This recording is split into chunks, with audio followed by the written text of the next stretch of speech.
Hi everyone and welcome to today's session. Securing the law firm, effective cyber resilience is staring you in the face.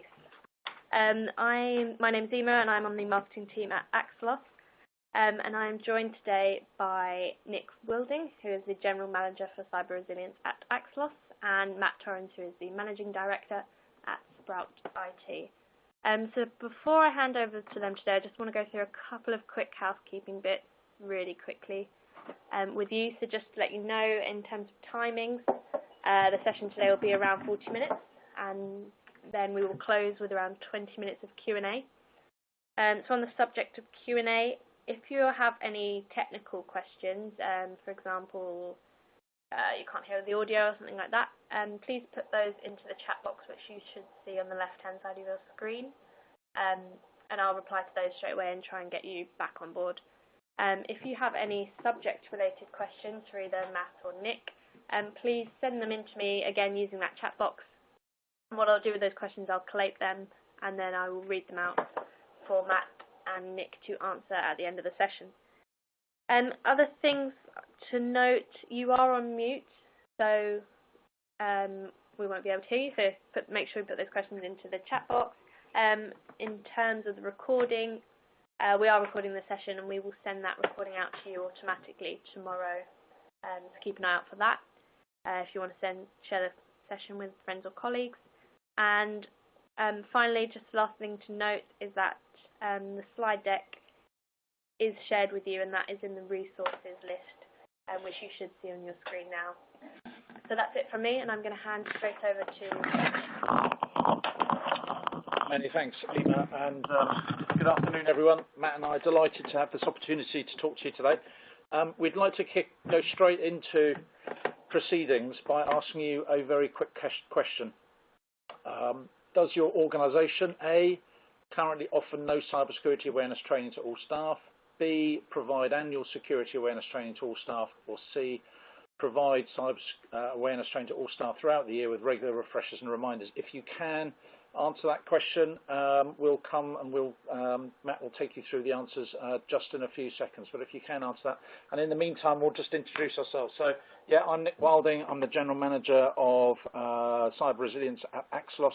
For those of you who don't know AXELOS, we own and nurture global best practice methodologies and frameworks like ITIL and Prince2, and I lead our Resilia practice, which is cyber resilience best practice.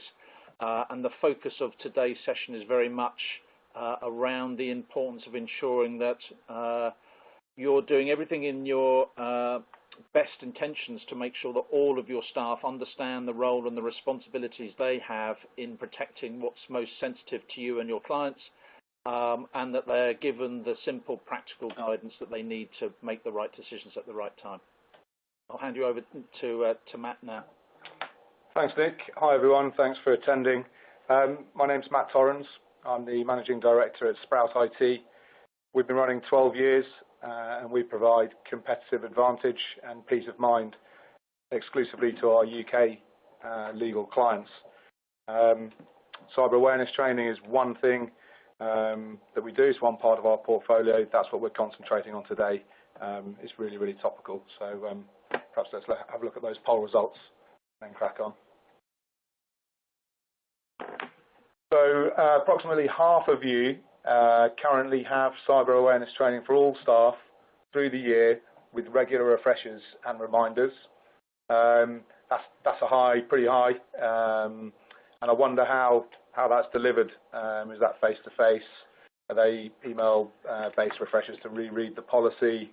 And how are you evidencing people's improvement in training? We've also got 22% of people with no cybersecurity awareness training to staff whatsoever, and an equal number with annual cyber awareness training, although of what type or quality is perhaps up for debate. Should we move on to the first slide and then crack into the content? So it's certainly true to say that global investments in cybersecurity continues to grow year on year, but at the same time, the number and the scale and the impact of attacks also continues to grow. So consequently, there seems to be something missing in our corporate response to the risks we face. The harsh reality is that the large majority of all cyber attacks are because of human error, and that's according to the Verizon report, 90%. So that's generally down to the unwitting actions of anyone from the boardroom to the shop floor. And I'd suggest, Matt, that cyber attackers find it easier to engage, communicate with and influence the behaviours of our people than we do. Just think about that. That means that there's people outside your organisation that find it all too easy to undermine and play on all of our human vulnerabilities to actually compromise the systems that we so carefully try and protect. And it's certainly true that no one is immune in this. Those at the top of an organisation are just as vulnerable as anyone else. I'd like to read out a letter from someone I know very well. It's a guy called Jim Baines. He's the chief exec of a mid-sized US corporation. It's not a law firm, but it could be a law firm. It could be any organisation. He was the target and victim of a successful attack on him, and he's now having to respond and recover from the impact that attack had. What he wanted to do was to go public and write a letter, an open letter to peers of his, other chief execs, other leaders of organisations.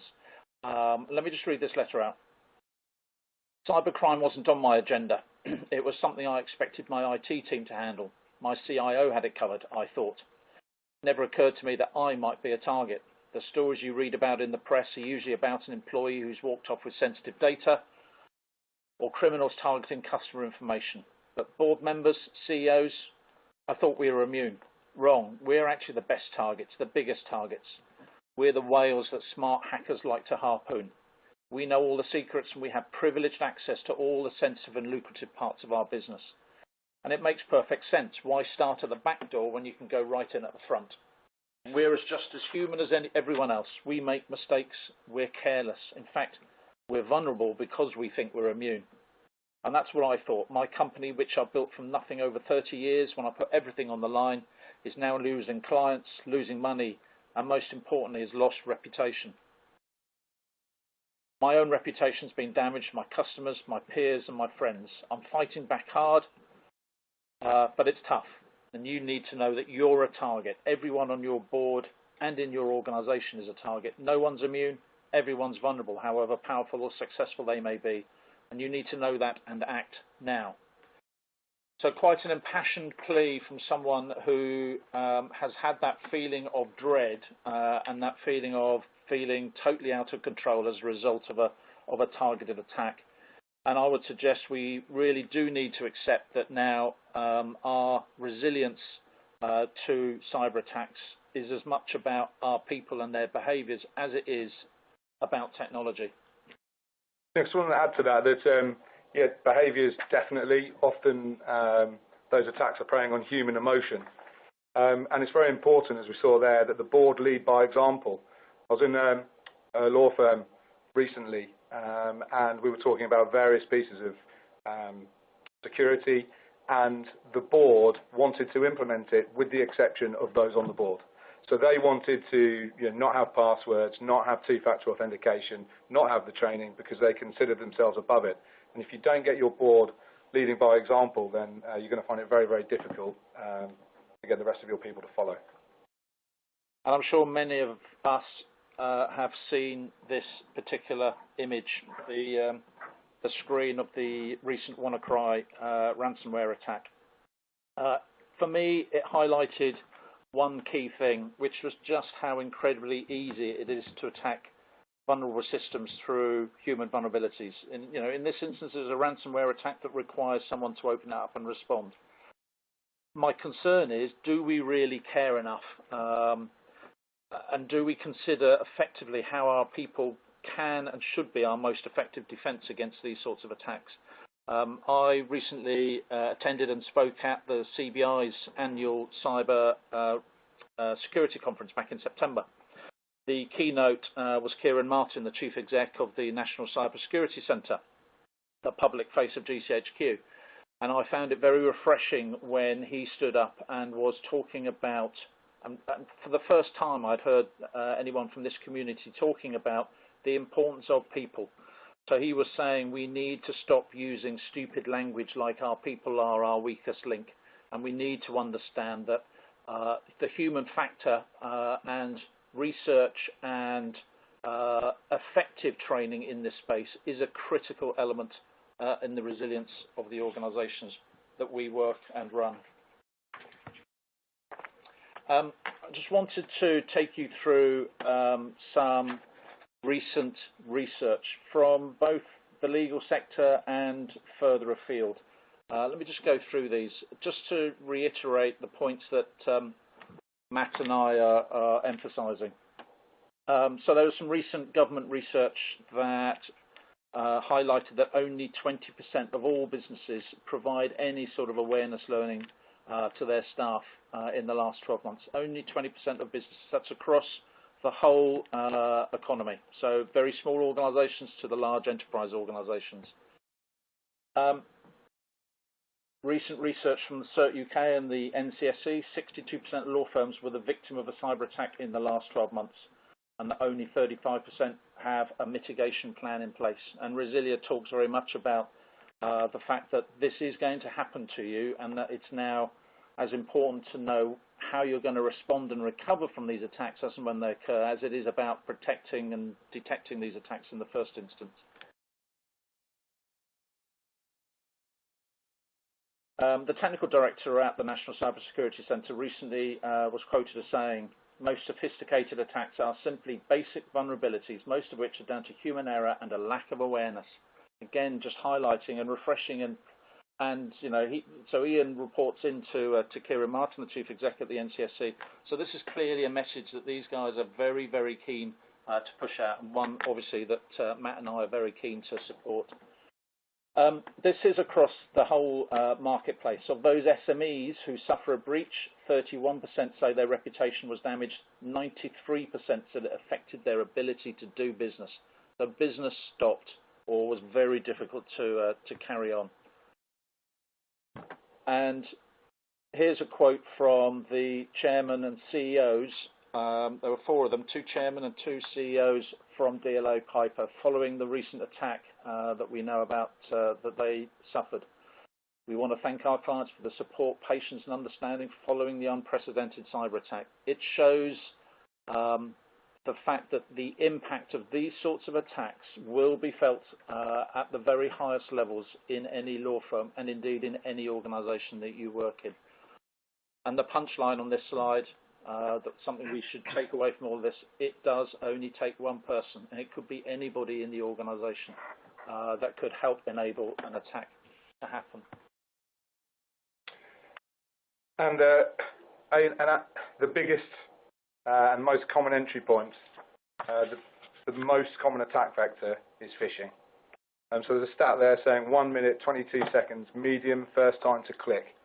And that's absolutely true. You can test it on your own workforce. We can do a phishing simulated attack, and you will find people clicking all over the place. We're connected to our email these days from a variety of devices and locations more than ever before. And there is great technology out there to help and guard against these attacks and repel most of them. But some will inevitably slip through the net, and people are often targeted on personal email accounts as well, bypassing the corporate protection. Or they'll access from unmanaged or unprotected machines. So just having, let's just think for a minute about the click rate success of a phishing attack. So 23% of recipients open phishing messages, and 11%, which is almost unbelievable these days, open the attachments. And as I mentioned before, those attachments will often prey on human emotion. They might talk about children with cancer, people stranded abroad needing money, your friends, their email accounts have been hacked, or the classic pay rise. And people will go in and click those attachments 11% of the time. And so if you follow that through, a campaign of just 10 emails can yield a greater than 90% chance that at least one person will become the criminal's prey, according to the same reports. If you stop and think also about the volume of email these days, the number of emails you have to get through in a day, then that phishing attack vector becomes extremely important. And now, so onto why people are so important in cybersecurity. Well, I think we should accept, everyone here and every business in the country, that a data breach of some form is now a fact of doing business. Your company will breach at some point, in some way, in some form or another. And as Nick said, you need to know, quite apart from the training, how to respond and recover from that.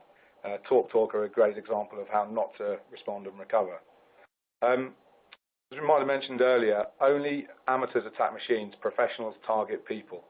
The technical controls can and should be tricky to bypass. There's good technology out there for SMEs these days.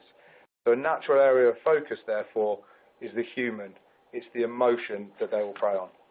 And one thing I'd add there, Matt, is that for me, just as security people and security leaders ensure that their technical security controls continue to be adapted and evolved to the changing threats that they face. So they need to do exactly the same when actually providing relevant and engaging information to their people. It needs to be on a regular basis. So we need to ensure that there are regular refreshers and reminders to reinforce any training that's provided to ensure that your people are a critical security control, and we need to regard those in the same way that we regard technical security controls.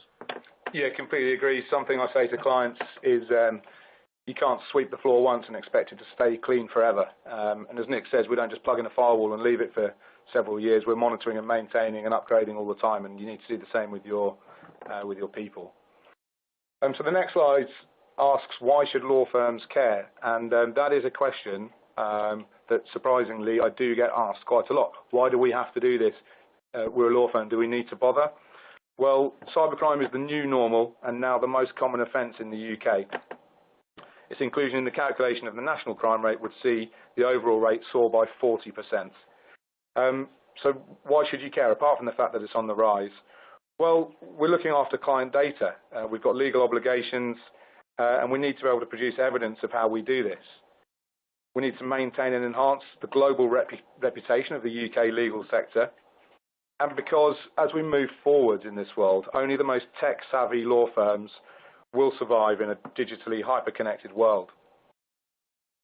And again, as the legal industry matures, it becomes inconceivable that the delivery of legal services can remain exempt from IT and data security concerns.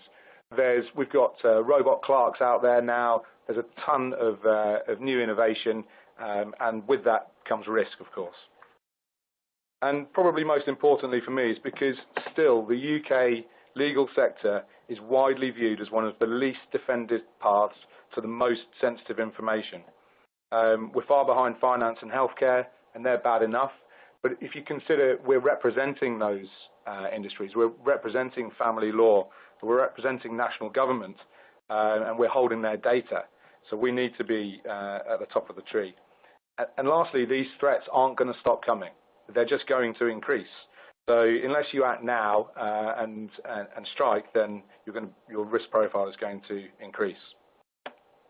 Now, historically, looking backwards instead of forwards for a moment, the legal industry has been slow to adapt to new technology, and I don't think anyone would deny that. And there's still a heavy reliance on paper material. However, there is this big drive towards online legal services, and whilst this brings really big opportunities, it also brings considerable challenges, coupled with new threats, and those threats are constantly evolving. There's new malware released across the planet as often as every 4 seconds. That adds up to 3 or 4 million new strains every year. We must find a way of helping our people make good quality decisions. We mentioned earlier, people say that people are the weakest link. Well, we'll make them a team, make them an asset, and make them an effective defence. Yeah, I agree, Matt. I spend a lot of my time presenting to clients and prospects at briefings, in business development meetings and at conferences. And there is one question that I'm so often asked, which is, what does effective awareness learning? And this difference in this acknowledgement that there is a big distance between some of the training that's already provided to organisations and what effective means. And again, coming back to the concept of security controls, any security control has to be effective. Otherwise, why are you doing it? And it comes back to the research that I quoted earlier, the UK government research. Only 20% of organisations across the UK are providing any sort of awareness learning.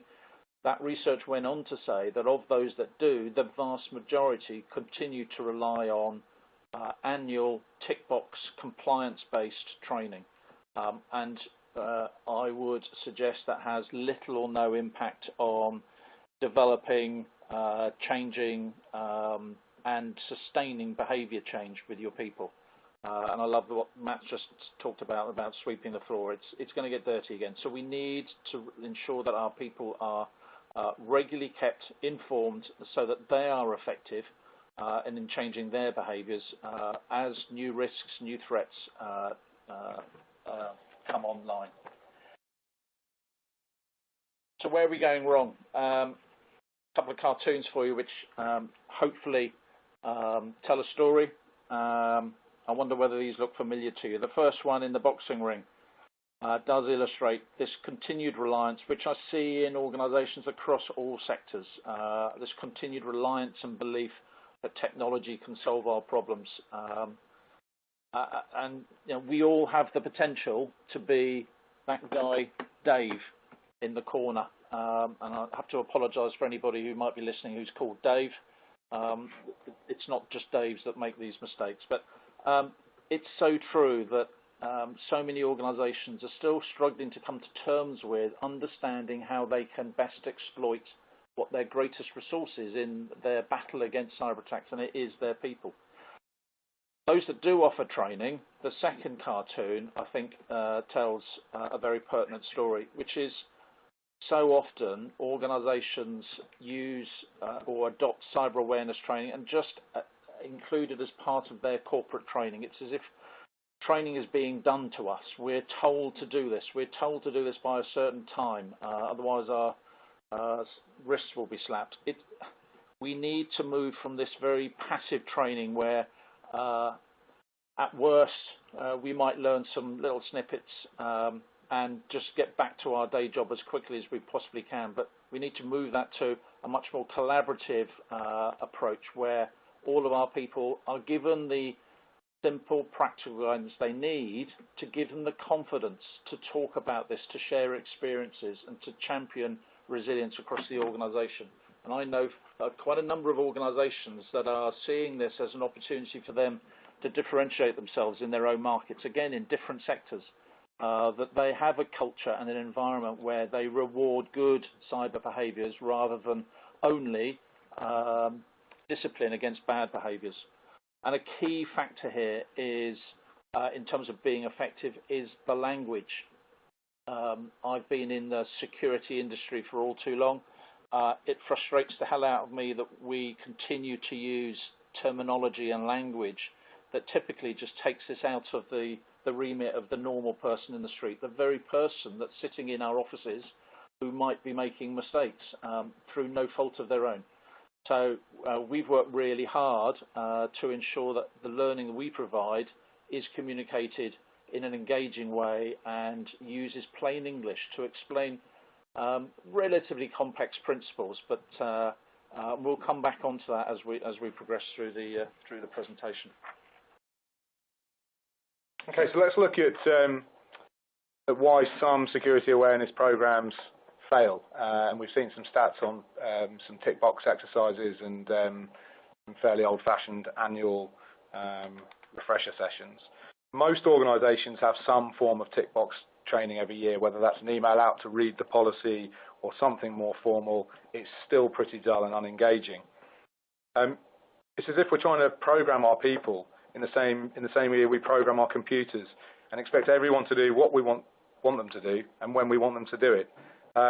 Life doesn't work like that. It just doesn't. That's not how humans work, and it's not how we engage with each other and get the best from each other. Most people fail to understand that awareness is a unique discipline. in being effective in engaging and building confidence with your people. So you can't just say, you mustn't do this, you must behave like that. You can't just tell them where the company information security policy is and expect it to be effective. You can't just assume everyone will engage with one piece of e-learning that we've all seen a million times before.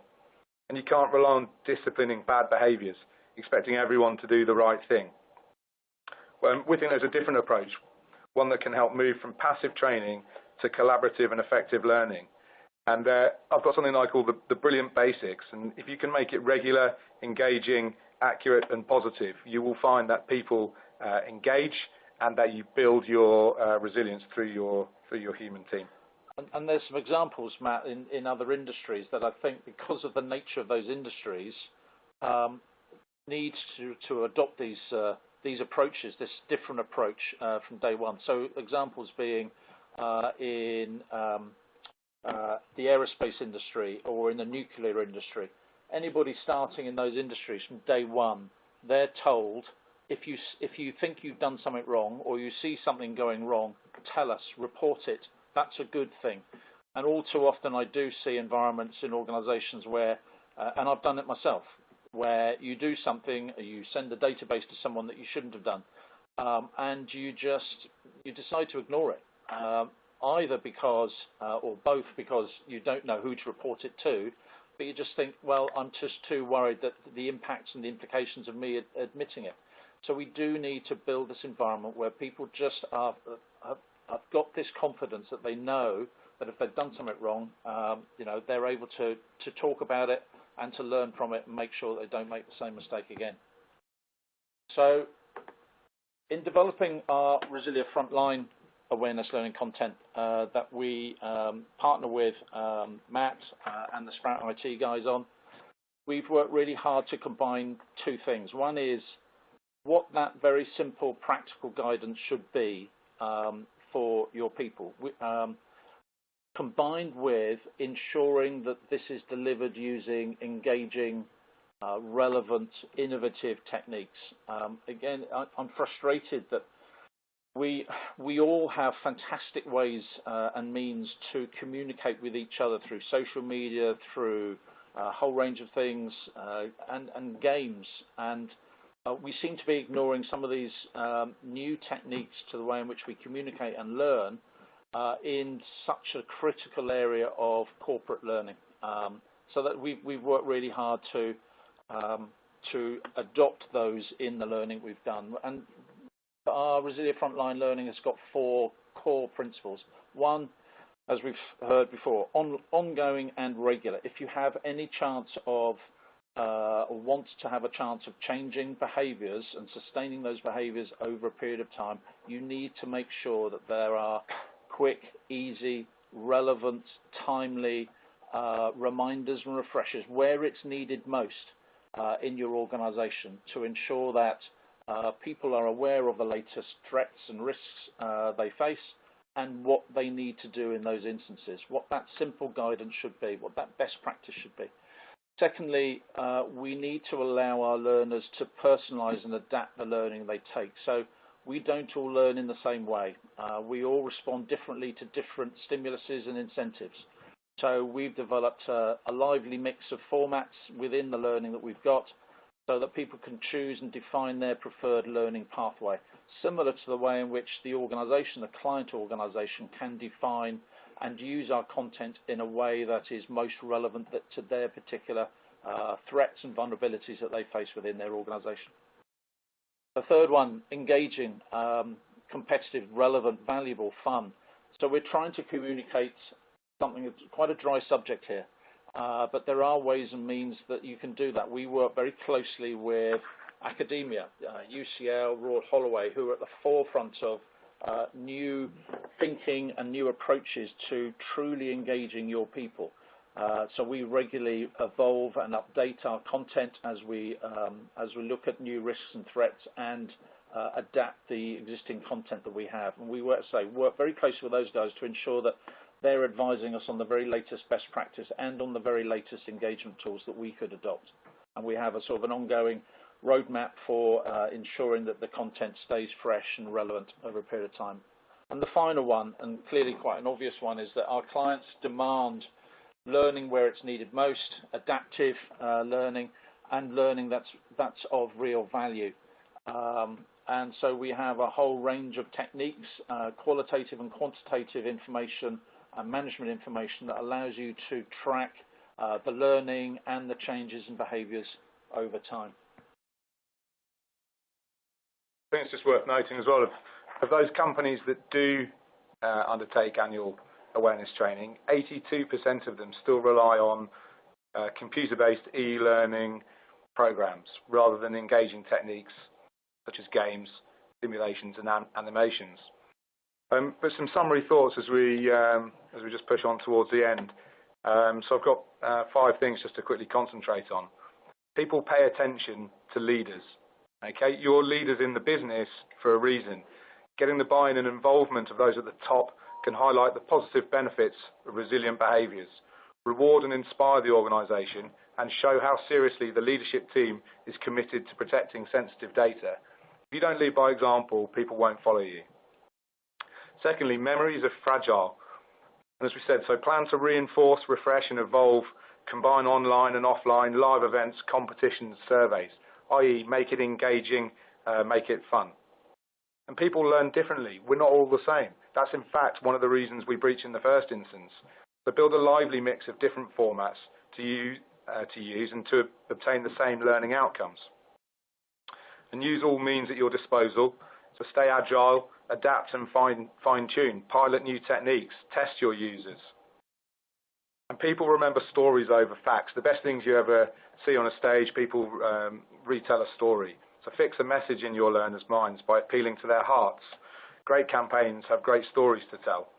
And I'll just share one story. This is completely real life. Sprout were recently forced to change our bank account, so thanks to HSBC for that. We decided to inform our clients via email, and we had some debate over whether we would follow up with a phone call, and we decided not to by way of our own market test. And our clients did pretty well. Most at least emailed back to double check. Those that have undertaken some training and take things seriously called us up as an extra safeguard. But these are real life things. We know that's one that goes out there a lot, different bank account details. It's in the papers every week. And if we can educate people to react in a positive manner, then I think we're doing a good thing. And another thing there, Matt, I think something again we've understood and incorporated into the learning that we did. And this slide shows some screen grabs from some of the Resilient Frontline learning is use some of the scenarios of scenarios at home as well. So the most valuable information that you can provide your people is how they could best look after their most precious information, which is their own or their family's information. And typically research would suggest that in doing that, they then bring those more resilient behaviours into the workplace. So a number of the scenarios we have in the learning actually play on the home scenario. And as we know, there's a big blurring of lines now between where you work and when you work. So just to sort of follow up on what Matt was just saying, and a little bit more about the frontline learning. So just to say, Resilient Frontline is GCT accredited, which means that's GCHQ certified training. There are very few providers out there that provide this type of training and that have jumped through those hoops. We're part of the Gartner Awareness Learning Magic Quadrant, and something I want to emphasize is the fact that we are passionate about understanding how people learn. So it is not just about security best practice. It is this critical combination between what that best practice should be and that guidance, together with just ensuring that you are adopting and using the most innovative techniques you can in providing and delivering this learning in innovative ways. And as I say, that work will continue with the organisations that we work with. Talking and coming back to Matt's final point there about the power of stories, let me come back to Jim Baines, whose letter I read out earlier. Jim actually is a fictional character. I came from a company called Detica, which is now called Applied Intelligence, part of BA Systems, where I'd spent 11 years and worked in sort of leading their market engagement in the cyber practice, and spent a lot of time at senior level in our clients. And it was clear to me that these guys love narrative. They like stories, telling stories to enable them to communicate their understanding of particular issues, not just in security and cyber. So when I started at AXELOS, I thought it might be an idea to commission someone who knows how to write a good thriller. I found Jerome Vincent. We gave him the context of an attack on the chief exec, and he has written this CEO cyber thriller, which tells sort of the emotional journey Jerome goes on when he suddenly realises something that he did catastrophically puts at risk everything he's built up over the last 30 years. And I love that quote from Warren Buffett, which he said many, many years ago, well before any of this, the cyber threat was apparent to us. It takes 20 years to build a reputation, 5 minutes to ruin it, and that is so real in the environment that we're now living in. There is this, ultimately, your resilience is all about your risk management. You will take risk management decisions based on what risks you're prepared to take. But I think one message that Matt and I would like to sort of finish with is these sorts of threats are not going to go away. They will become increasingly all-pervasive. They will try any sorts of techniques, and critically, they will concentrate on the easiest route in, and often that is through our people. So we need to work harder at ensuring our people are putting up the defences as effectively as they possibly can. So this book, The Waiting for Beginners, if you want a free copy of the book, and we've actually got on to book 3 now, so we're telling the story through a series. We're launching book 4 early in the new year, and that will close down the story. And we are doing various other things with Jerome in working with clients in writing stories that are specific to their particular organisation. And we've also created some real-life stories based on real-life scenarios that we have from our clients and friends of ours who are CISOs and IT directors who've had to deal with specific attacks and breaches as a result of human error. If you'd like a copy of that book, please do contact Matt or myself, and we'd be more than happy to pass it over to you. Yeah, thanks, Nick. I've read those. Good train reading. Reasonably small, easy to understand, and tells a story. So if you're interested as well, there is a white paper on the screen now that I authored along with AXELOS. It goes beyond just cyber awareness training and talks heavily around the response to a breach. So if you'd like a copy of that also, the email address is on the screen there, and I think on the next slide we've got contact details for Nick and myself as well.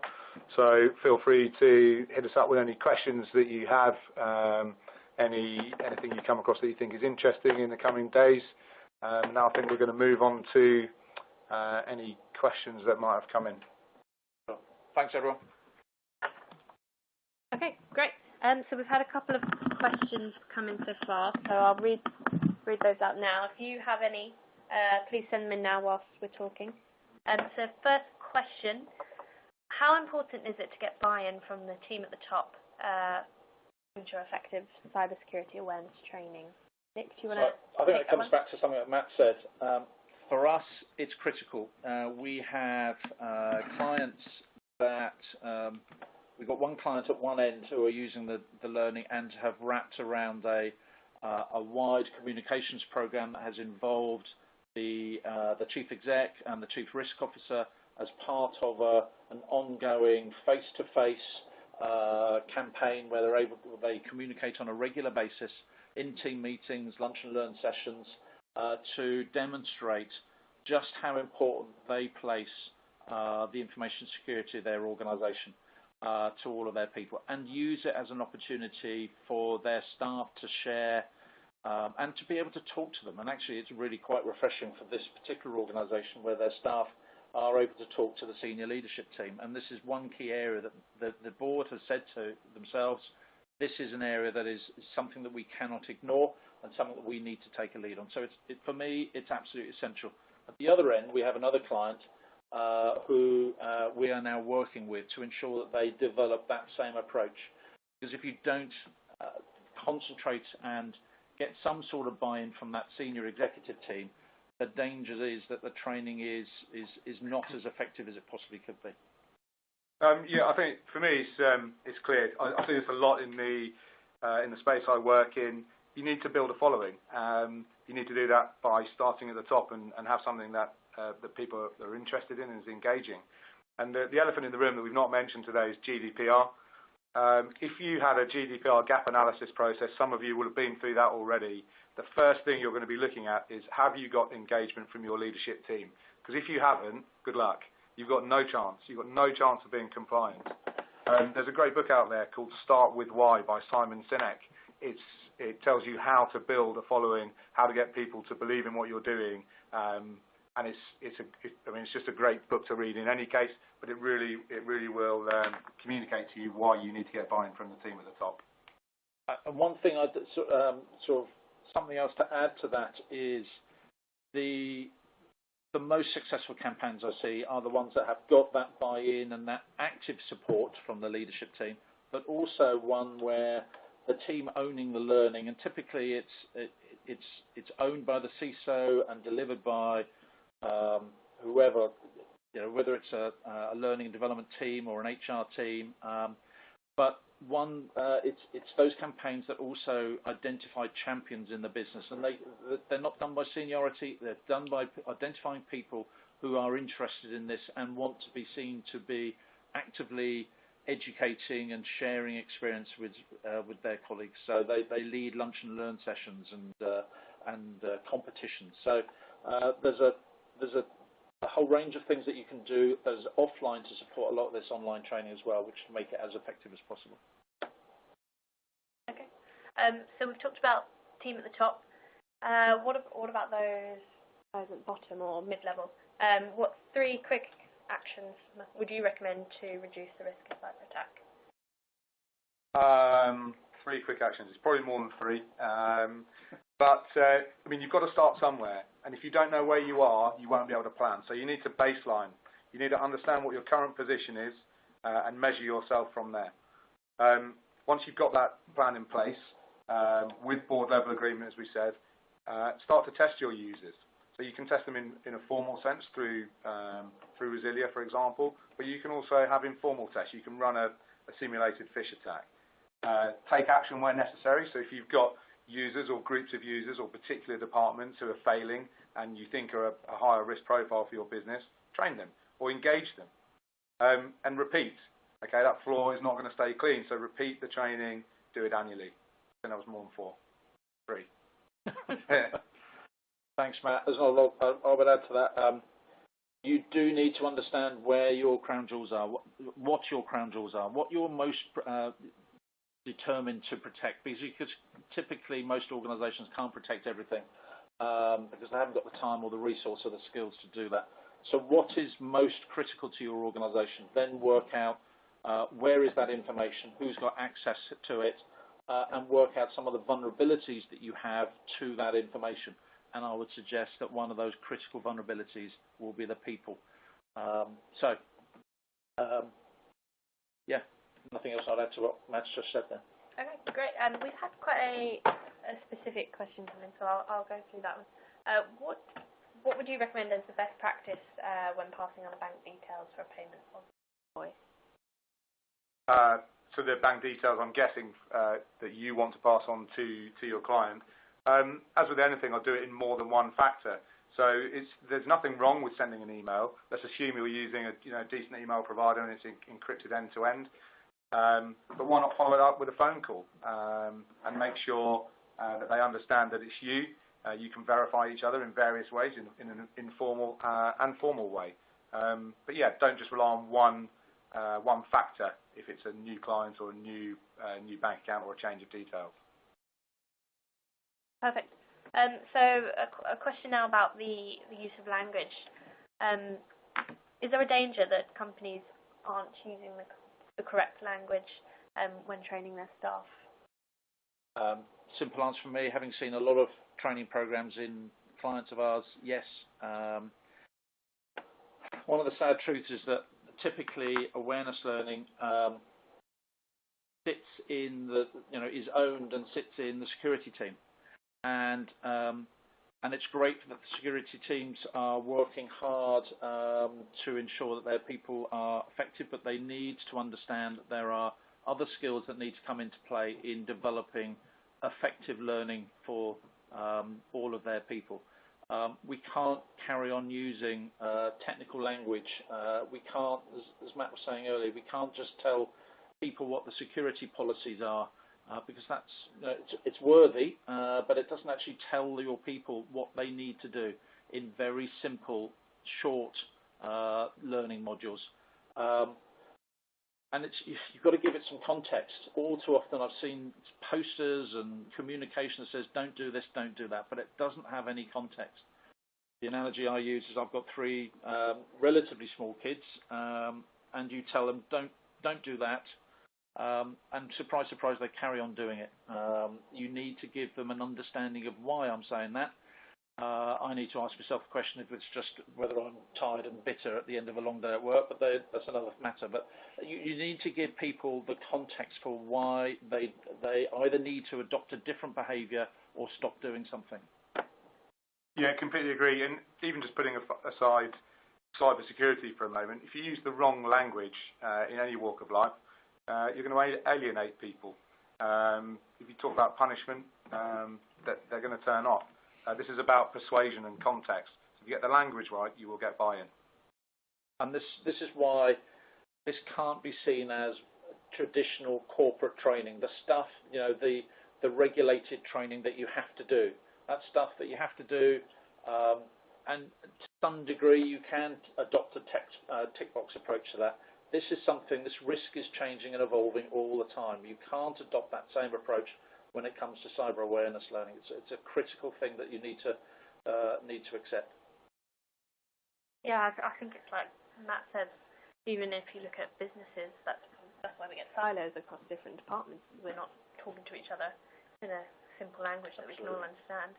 Okay, so final question, unless we have any more come through whilst we're talking now. So we've had a question, and we're starting out our cyber awareness training journey. Where should we begin? I think it's pretty similar to the previous question, or one a couple ago, about 3 must-do actions. You need to start at the beginning, so you need to understand your position, map out a plan, and execute that. Now, if you're not sure how to do that, then engage someone who is sure. I mean, we don't do in-house accountancy because we're not experts at it, so we outsource it to an expert accountant. In the same way, many people outsource their IT. When it comes to cyber awareness training, go buy in the help, and you'll get the expertise that you need. Absolutely, and I would say also understand what comes back to what I've just said. Understand your greatest vulnerabilities to the information that's most precious to you. As I say, I fully expect people to be one of those vulnerabilities. I would also say there are some very simple, basic things you can do well, and if you focus on doing some simple things well, which includes awareness learning, but it includes a few other things as well, which I know Sprout IT provide, that will mitigate against the vast majority of the risks that you face. And often in this sort of battle that we're fighting, it's as much about you being harder to compromise than perhaps your competitor, another partner down the street. So it's about making sure that you're more difficult to attack than somebody else. Right. Okay. Fantastic. Thank you to Matt and Nick for presenting today, and thank you to everyone online for listening. We will be sending out a copy of the recording tomorrow, so keep an eye out for that. Thanks, everyone. See you later. Thanks for attending. Thanks, everyone. Hope you enjoyed it.